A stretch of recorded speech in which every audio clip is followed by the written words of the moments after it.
আসসালামু আলাইকুম। Welcome back to my YouTube channel. আশা করি সবাই ভালো আছেন। আজকে আমরা গোল্ডের নেক্সট উইক নিয়ে অ্যানালাইসিস করব। গোল্ডের next week market continue bearish থাকে কিনা, বা মার্কেট এখান থেকে পুল ব্যাক করে মার্কেট এখান থেকে বুলিশ হয় কিনা সেটা একটু ফাইন্ড আউট করব। তো আমাদের সামনে এখন আছে উইকলি টাইম ফ্রেম। তো উইকলি টাইম ফ্রেম দেখতে পাচ্ছি যে মার্কেট 3500 থেকে ভালো একটা রিজেকশন হওয়ার পর মার্কেট এখান থেকে আপনার স্পিনিং ক্যান্ডেল এখান থেকে মার্কেট ক্রিয়েট করছে। তো রিসেন্ট যে উইক গেছে, রিসেন্ট উইকে কিন্তু মার্কেট এখান থেকে রেড বডিতে ক্লোজিং হয়েছে। তো ওভারঅল মার্কেট কিন্তু এখানে দেখতে পাচ্ছে যে মার্কেট এখানে একটা ইভিনিং স্টার ক্রিয়েট করছে। হ্যাঁ, তো এখন এই ইভিনিং স্টারের ভ্যালুটা কতটুকু হতে পারে, যে মার্কেট এখান থেকে এই ইভিনিং স্টারের কারণে কি মার্কেট এখানে আরো ফল করবে কিনা, বা মার্কেট এই ইভিনিং স্টারকে আপনার রিজেকশন করে মার্কেট এখান থেকে পুল ব্যাক করে কিনা সেটা আমরা ফাইন্ড আউট করব। তো আমরা এখান থেকে আগে লেভেলগুলো, এখান থেকে জোনগুলো ফাইন্ড আউট করবো। জোন এখান থেকে ফাইন্ড আউট করব। তো জোন ব্রেক করার আগে আমরা যদি মার্কেটের প্রিভিয়াস হিস্টোরি দেখি, যে এখানে একটা হিস্টোরি দেখতে পাচ্ছি যে এখানে কিন্তু একটা ইভিনিং স্টার হওয়ার পর কিন্তু মার্কেট এখান থেকে ফল করছে। দেন হচ্ছে মার্কেট এখান থেকে আপনার বুলিশ ক্যান্ডেল ক্রিয়েট করার পর কিন্তু মার্কেট এখান থেকে রিটেস্ট করার পর মার্কেট এখান থেকে আপ মোমেন্টাম করছে, আপ মোমেন্টাম ক্রিয়েট হয়েছে। তো ওভারঅল মার্কেট যদি সেম সিনারিও যদি মার্কেট এখান থেকে করতে চায়, তাহলে আমরা এখান থেকে মার্কেট কিন্তু এখান থেকে আবার ফল করার পর এখান থেকে আবার ফল হতে পারে। ফল হওয়ার পর এখান থেকে মার্কেট হয়তো এখান থেকে আবার বুলিশ ক্যান্ডেল ক্রিয়েট করার পর আবার রিটেস্ট করে এখান থেকে মার্কেট কন্টিনিউ আপনার বুলিশ করতে পারে। ঠিক আছে, তো আমরা এখন এখান থেকে জোন ব্রেক করব, লেভেলগুলো ব্রেক করব। লেভেলগুলো কোনগুলো সেটা ফাইন্ড আউট করবো। ফার্স্ট আমাদের জোন হচ্ছে এটা, আর হচ্ছে এই একটা জোন। সেকেন্ড জোন হচ্ছে আমাদের, থার্ড জোন হচ্ছে আমাদের এটা, অ্যান্ড ফোর্থ জোন হচ্ছে আমাদের। ঠিক আছে, তো এখন আমাদের সামনে এই উইকলি টাইম ফ্রেমের এই পুরোটাই হচ্ছে আমাদের ফেয়ার ভ্যালু গ্যাপ।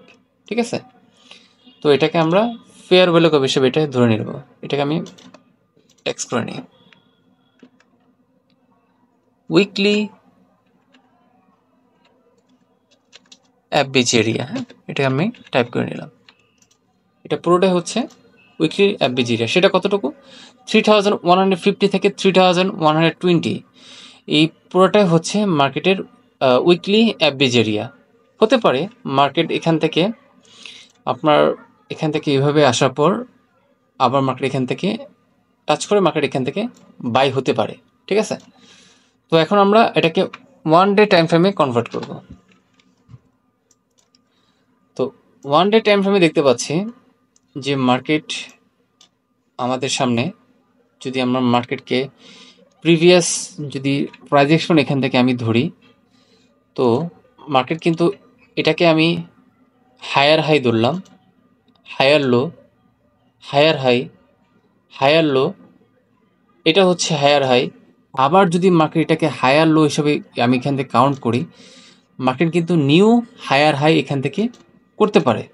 ঠিক আছে, তো এটা মার্কেট এখান থেকে কেন রিজেকশন হলো? এখান থেকে রিজেকশন হওয়ার পর মার্কেট এখান থেকে কেন কিছুটা এখানে 5 থেকে 600 পিপসের মতো এখান থেকে পুল ব্যাক করছে? তো এখানে কেন মার্কেট এখান থেকে পুল ব্যাক করলো? তো এটা ফাইন্ড আউট করার জন্য আমি এখান থেকে ফিবো মার্ক করব। ফিবো মার্ক করার জন্য আমি এখান থেকে পুরোটাই হায়ার হাই পর্যন্ত এখান থেকে আমি যেখান থেকে ধরি, তো আমাদের সামনে কিন্তু এই এরিয়াটা চলে আসছে 50% থেকে 50% থেকে এই পুরোটাই হচ্ছে আমাদের এরিয়া। তো মার্কেট এই এরিয়া থেকে, এটাকে আমি পুরোটা 50% এরিয়া ধরলাম। তো মার্কেট এখান থেকে 50% এরিয়া থেকে মার্কেট এখান থেকে পুল ব্যাক করছে।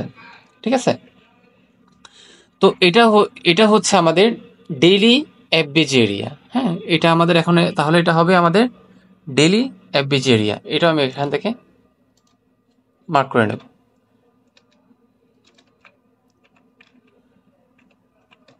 FBG, daily FBG area.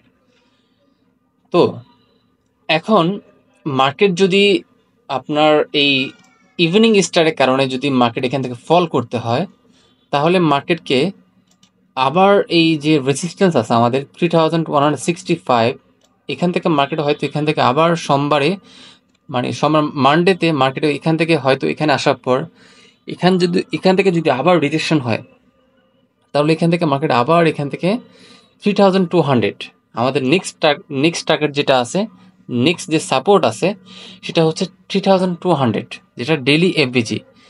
তো এখান থেকে হয়তো এখান থেকে রিসপেক্ট করতেও পারে, আর যদি রিসপেক্ট না করে মার্কেট কিন্তু এখান থেকে আবার ফল করতে পারে। ঠিক আছে, তো মার্কেট এখান থেকে আবার ফল করতে পারে। তো আমি জিনিসটা ক্লিয়ার করার জন্য আমি এটাকে আরও ছোট টাইম ফ্রেমে এখান থেকে আমি কনভার্ট করব, তাহলে আমরা জোনগুলো আরও সুন্দরভাবে ফাইন্ড আউট করতে পারবো। ঠিক আছে, আমি এখান থেকে সব কেটে দিই। এখন আমি এখান থেকে এটা 1 আওয়ারে এটাকে কনভার্ট করব। তো এটা হচ্ছে ওয়ান আওয়ারে এটা হচ্ছে এটা আমাদের টাইম ফ্রেম। তো 1 আওয়ারে এটাকে আমি এখান থেকে আমি এটা স্ট্রেট লাইন ড্র করব। এটা হচ্ছে স্ট্রেট লাইন। তো আমরা এখান থেকে দেখতে পাচ্ছি যে মার্কেট আমাদের যে বর্তমানে যে রেসিস্ট্যান্স আছে, এটা হচ্ছে আমাদের নিউ রেসিস্ট্যান্স। ঠিক আছে, তো মার্কেট এখানে মাল্টিপল টাইম এখান থেকে রিসপেক্ট করছে। ঠিক আছে, মাল্টিপল রিসপেক্ট করার পর এখান থেকে কিন্তু মার্কেট বারবার এখান থেকে রিজেকশন নেওয়ার পর আপনার একবার, দুইবার, তিনবার, চারবারে মাথায় মার্কেট এখান থেকে এটা ব্রেকআউট করছে। এটাকে ব্রেকআউট করার পর মার্কেট এখান থেকে আবার সেই সাপোর্ট, যেটা বর্তমান SBR zone, support become resistance. হ্যাঁ, ঠিক আছে, তো এই এরিয়াটা হয়ে গেছে আমাদের এখন SBR zone, support become resistance area. তো মার্কেট অ্যাগেইন এখান থেকে মার্কেট রিসপেক্ট করার পর মার্কেট এখান থেকে ফল করছে। তো এখন আমাদের সামনে ইম্পর্টেন্ট জোন হচ্ছে, যদি মার্কেট এই এসবিআর জোনটাকে যদি মার্কেট এখান থেকে ব্রেক করে দেয়, পুরো একটা ভালো বুলিশ ক্যান্ডেল এখান থেকে যদি এখানে মার্কেট ব্রেক করে দেয়, তাহলে কিন্তু এটার রিটেস্টে আমরা এখান থেকে কন্টিনিউ বাই করতে পারি। ঠিক আছে, তো মার্কেট যদি, এটা হচ্ছে আমাদের একটা ভ্যালুয়েবল পয়েন্ট 3165, এটা যদি মার্কেট ব্রেকআউট করে দেয়, দেন হচ্ছে মার্কেট আমরা এই ব্রেকআউটে রিটেস্টে আমরা এখান থেকে আবার মার্কেটকে বাই হিসেবে কন্টিনিউ করব। ঠিক আছে, সেটা কতটুকু, সেটা হচ্ছে আমাদের সামনে আরেকটা যে রেজিস্ট্যান্স এরিয়া আছে, এই একটা, সেটা হচ্ছে 3360 এরিয়া, এটা হচ্ছে নেক্সট এরিয়া।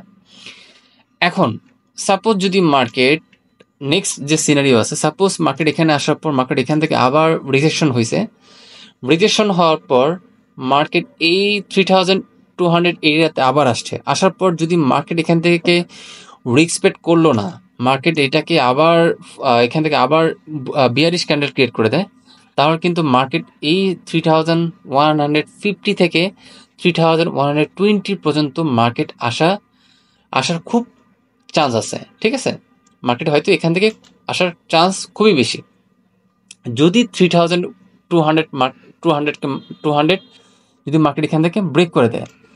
তো 3200 এরিয়া হচ্ছে আমাদের জন্য most important area for support. ঠিক আছে, রেসিস্ট্যান্সের জন্য আমাদের ইম্পর্টেন্ট এরিয়া হচ্ছে 3265, এবং সাপোর্টের জন্য এরিয়া হচ্ছে 3200। ঠিক আছে, মার্কেট যদি এই যে কোনো দুই একটা পয়েন্টকে মার্কেট এখান থেকে ব্রেক আউট বা ব্রেক ইন করে দেয়, তো মার্কেট আমরা এখান থেকে আবার কন্টিনিউ বিয়ারিশ, বা এখান থেকে ব্রেকআউট করার পর হয়তো মার্কেট কন্টিনিউ বুলিশ মোমেন্টাম এখান থেকে ক্রিয়েট করতে পারে। ঠিক আছে, তো আমাদের সামনে এই দুইটা জোনকে আমরা দেখব যে মার্কেট কোনটাকে বেশি, তো আমাদের সামনে এখন কথা হচ্ছে মার্কেট কোনটাকে বেশি রেসপেক্ট করে। সাপোজ যদি মার্কেট যেটাকে একটা ব্রেকআউট করবে, আমরা সেদিকে মার্কেটকে এখন কন্টিনিউ এখান থেকে লং রান করব, ঠিক আছে।